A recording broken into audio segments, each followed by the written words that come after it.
Waterman's 3V. This is a vintage pen from the 1930s. It was actually sent to me as part of a batch of pens by a pen pal who was, I guess, downsizing a bit. And it was a flea market find. A lot of them were missing nibs. They all had hardened sacks that had to be chipped out. They all needed cleaning. And I'm going to send one back to her as a thank you, and this is the one. So this is a Waterman's 3V. Now, none of them were particularly high value pens. I mean, Waterman's did make some very nice pens at the time. This is a pen where they cut corners by gluing on the clip. But that said, it's an attractive pen, and I think out of what she sent me, this is going to make the nicest thank you gift. Lever filler. I don't know the name of this finish, but I will point you toward Chris Rapp's video on the Waterman's 3V. He's much more knowledgeable about Waterman's than I will ever be, so we'll let him talk about that. The nib looks like somebody before me polished it. It's kind of hard to read there, so why don't I use the magnifier, and we'll try and... Alright, we won't use the magnifier because the battery's dead. So, let's do our best here. So it just says Waterman's and then 14 karat on the nib. And then up here, little engraving on the side, Waterman's made in the USA fountain pen. So this is clearly a pocket fountain pen. If I compare it to, what do I have over here? A regular Esterbrook J.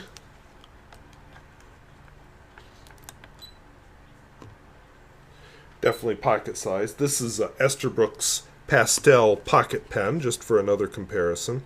See, clearly a pocket pen.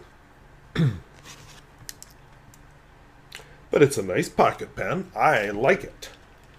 This was hard for me to give back. I mean, she didn't ask for anything in return, but I felt like I should. And when I looked at everything she sent me, I thought, this is the one that I want the most. So that makes it a logical gift. So I'll be cleaning it out and sending it back to her.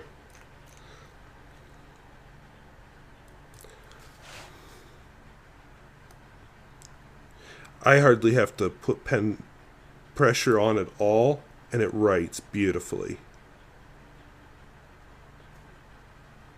It's a nice 1930s pen. It's not a nice 1930s ink in it. The ink in it is Kyoiro.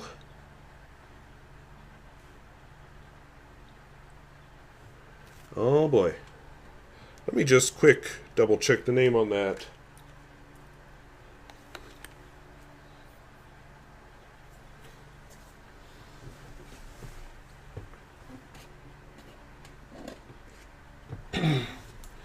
Okay, I actually don't know the name of the ink. Oh, here it is. So it comes in this bottle. Actually, that comes in that box. There's a bottle inside the box. It's called O'Hara's Morning Snow.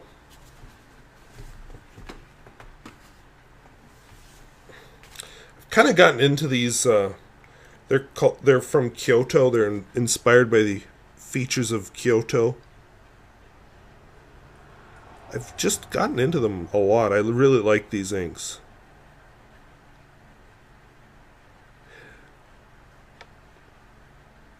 I think it's cool that they're very place themed. Sorry, that was a gross noise. Now, there is some flex to this pen, as you have noticed already. Let me pull this down so I can flex more easily. By the way, the grip is a little short for my tastes, but the threads don't really cut me.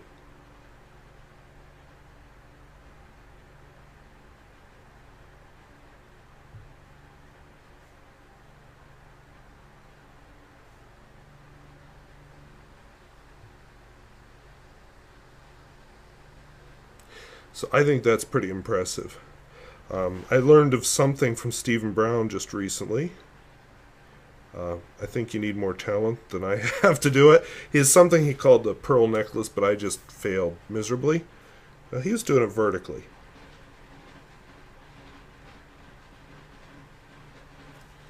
So apparently that shows how quickly it snaps back. I don't know. I'm going to have to practice that. I just thought of it and thought I'd try it. All right, let's see. Wetness and flow. I think you can tell this is a very wet writer. In fact, this is probably the wrong ink for it, because the ink looks black because it's putting so much of it down. This would be a good pen for a lighter colored ink, I think, but it has no trouble keeping up. A smear test, which in some ways is as much a function of the ink as it is of the pen. Booyah. Yeah, see, this stuff I wrote earlier isn't even dry yet. And then reverse writing, which is always as much a surprise to me as it is to you.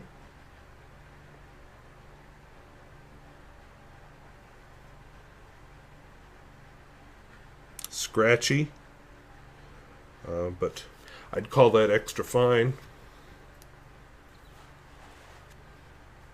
So we'll pull this out and we'll do a quote.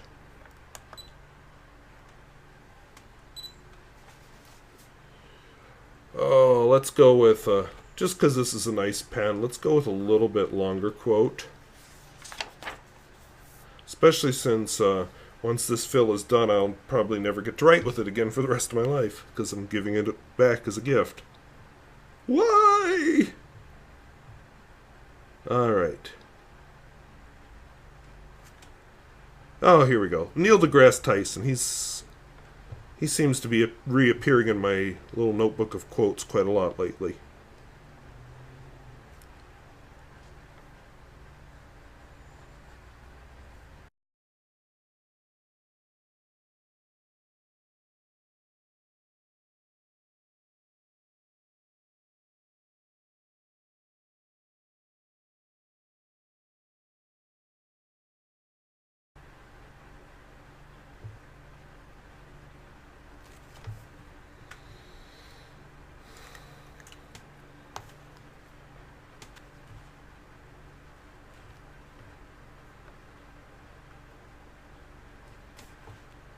Alright, so I don't typically buy pens in the summer. It's, when you don't get a check for 3 months, as much as you might have a budget to rely on, you always have that emotional feel of, no, save the money. So I'm going to be keeping my eyes open. I may run into a 3V down the road. I won't say this is my favorite vintage pen I've ever seen, but it's a nice one. Yeah, if you run into one, I think it would be worth picking up. This one needed a new sack, which that's not hard to do. Needed a lot of cleaning. It was actually kind of gross. But yeah, once I did those two things, I have a beautiful pen that I am proud to give back as a gift. So, and I'm kind of sad to see it go. So hope this was interesting. Hope was useful. We'll see you later. Bye-bye.